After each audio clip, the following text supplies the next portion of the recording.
Fokus dari Bumi Kenyalang hari ini ialah mengenai peranan pejabat residen Serian dalam projek pembangunan kawasan luar bandar. Perinciannya bersama Vanessa Mering di Kuching. V, silakan. Ya, Azam, Kerajaan Negeri Sarawak telah bersetuju menetapkan Pejabat Residen Serian sebagai pusat pentadbiran Greater Kuching Coordinated Development Agency atau GKCDA. Menteri Pendidikan, Inovasi dan Pembangunan Bakat Sarawak yang juga ahli Dewan Undangan Negeri Dun Tarat, Datuk Roland Sagawiin berkata, agensi tersebut akan berperanan untuk mengenal pasti beberapa keperluan projek pembangunan bagi kawasan pedalaman Kuching dan Serian. Dato' Roland menjelaskan perkara tersebut diluluskan oleh Kabinet Negeri dalam satu mesyuarat baru-baru ini dan melantik Timbalan Menteri Industri Makanan, Komoditi dan Pembangunan Wilayah yang juga ahli Dewan Undangan Negeri Kedep, Martin Ben sebagai pengerusi bagi GKCDA itu kelak. Jelasnya agensi itu akan memberi fokus kepada sektor pertanian, industri makanan selain mengenal pasti projek-projek yang sedang dilaksanakan terutama projek sakit agar berjalan mengikut jadual. Dato' Roland Sagawiin berkata demikian semasa merasmikan Pesta Danau Serian 2022 di perkarangan Kompleks Sukan Serian. Dalam majlis itu, beliau turut menggalakkan masyarakat di kawasan Serian untuk mengembangkan produk pelancongan yang ada dengan mewujudkan lebih banyak inap desa untuk kegunaan pengunjung pada masa akan datang sesuai dengan tarikan yang terdapat di kawasan itu. Tambahnya lagi dengan kemudahan akses jalan raya yang dilaksanakan oleh Kerajaan Negeri sebelum ini sekaligus memudahkan keperluan logistik untuk membawa keluar produk-produk yang terdapat di kawasan itu untuk dipromosikan ke tempat-tempat lain. Sementara itu, lebih 10,000 pengunjung hadir memeriahkan Pesta Danau Serian 2022 sejak dimulakan pada Jumaat lepas.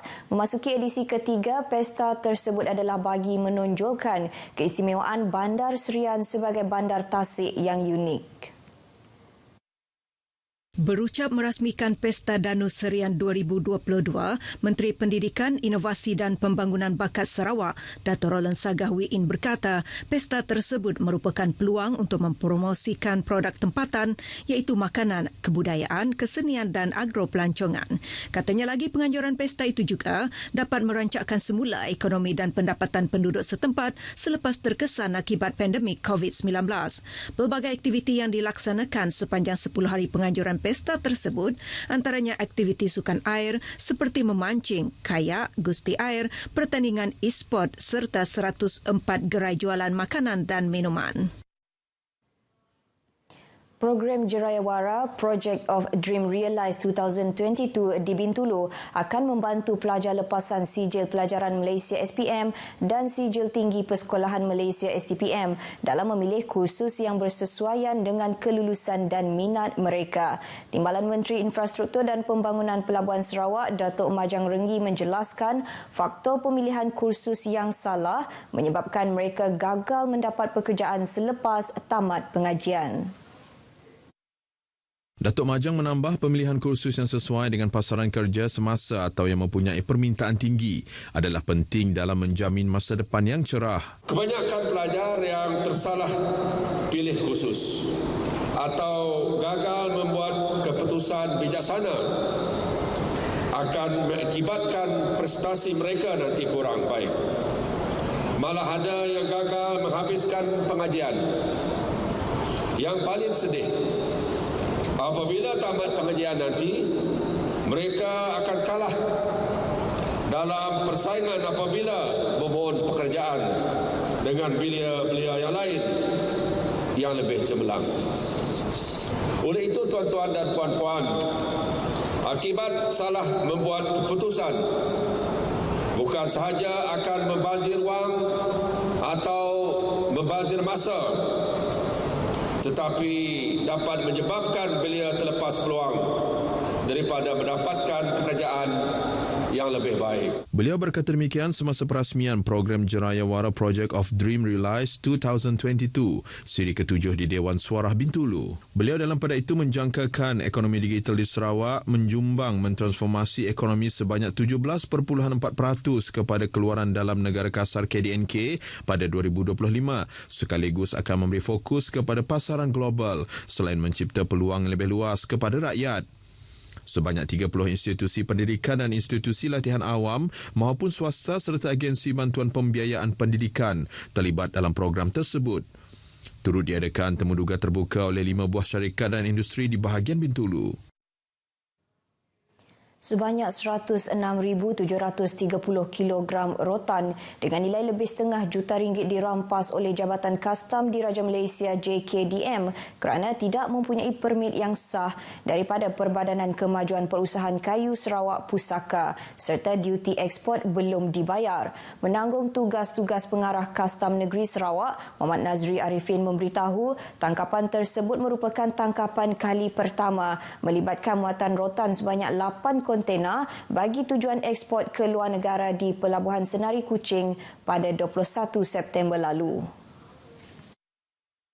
Muhammad Nazri menjelaskan ejen pengantaran serta pemilik syarikat bagi barangan tersebut telah ditahan manakala barang kes dirampas untuk siasatan lanjut. Dan kita buat pemeriksaan lanjut mendapati bahawa dagangan yang diikrar iaitu pulp paper adalah tidak sama dengan isi yang kita buka. So kita dapati adalah rotan. Beliau memberitahu demikian kepada pemberita semasa sidang media di Kuching. Beliau menambah barangan tersebut juga dipercayai bagi tujuan mengelak daripada mengemukakan permit daripada agensi berkaitan serta mengelak daripada membayar cukai dengan anggaran cukai terlibat sebanyak RM144,085.50. Kes disiasat di bawah Seksyen 133-1-A Akta Kastam 1967 di mana pesalah boleh didenda tidak melebihi RM500,000 atau hukuman penjara tidak melebihi 7 tahun atau kedua-duanya sekali jika didapati bersalah. Sehubungan itu, beliau menyuruh orang ramai untuk membantu JKDM memerangi jenayah penyeludupan khususnya rokok, minuman keras, mercun, dadah, kenderaan dan lain-lain serta dinasihatkan tidak membabitkan diri dengan aktiviti tersebut. Tegasnya, penyeludupan bukan sahaja merugikan negara dari segi kehilangan hasil, malah ianya turut mendatangkan ancaman kepada keselamatan negara dan kesejahteraan rakyat. Program Sukan Perpaduan Murid Asrama Malaysia merupakan salah satu pendekatan berterusan bahagian pengurusan sekolah harian untuk pembangunan minda murid yang akan memberi impak positif terhadap pemikiran mereka apabila pendedahan terhadap kepelbagaian budaya dididik seawal bangku sekolah. Pengarah Bahagian Pengurusan Sekolah Harian Kementerian Pendidikan Malaysia, Zainal Abbas berkata, program tersebut merupakan kunci untuk membuka minda murid menerima kepelbagaian ilmu, pengalaman dan kesedaran diri masing-masing tentang kepentingan perpaduan. Zainal menambah peluang yang dapat diperoleh murid melalui program tersebut dapat mendedahkan mereka untuk lebih dekat dengan kepelbagaian budaya masyarakat berbilang kaum melalui aktiviti sukan. Bila berkata demikian pada Majlis Penutupan Sukan Perpaduan Asrama Malaysia Peringkat Kebangsaan 2022 di Dewan Perdana Kolej Tun Datuk Tuanku Haji Bujang Miri. Seramai 115 peserta dari seluruh negara menyertai sukan perpaduan itu. Antara acara sukan yang dipertandingkan ialah bola tampar, futsal, bola jaring dan sukan rakyat. Baik, dengan itu sekian berita dari Sarawak. Kita kembali bersama Azam di Angkasa Puri. Silakan. Baik, terima kasih V dengan laporan berkenaan. Baik, masih lagi